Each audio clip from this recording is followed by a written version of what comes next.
खूप काळ झाला असा ज्या दिवसापासून पेडणेचो स्पोर्ट्स कॉम्प्लेक्स पूर्ण नष्ट नंतर रोखच कोविडाचो वेळ आयलो आणि तदनंतर काही कारणास्तव या खेळाच्या फॅसिलिटी पासून पेडणेकार थोडो काळ वंचित होऊ शकतो.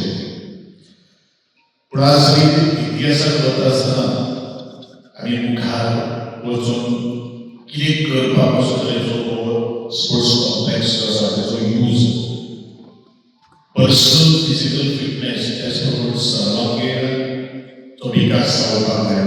टीम इव्हेंट जे आसा तेज्या खातीर आनी director of sports youth affairs हो पेडणेकारा खातीर तो करता अशें हांव जाहीर करता. येदोळ्याच्या पयलेच फावटी ह्या पेडणेच्या तालुक्यांत आयलो आनी पेडणे तालुक्यांत आयलो तेन्ना म्हज्या पत्रकार भावाचो एक प्रश्न आशिल्लो की पेडणेचो स्पोर्ट्स कॉम्प्लेक्स आज पेडणेच्या लोकांक खेळपाक गेले. वास्तविकता हांव सगळ्या ज्या वेळाचेर गोंयांत वता ज्या वेळाची जबाबदारी गेली हांवें 3 वर्सां हांव जिवीत आसा जितले इनकम्प्लीट आमचे प्रोजेक्ट जे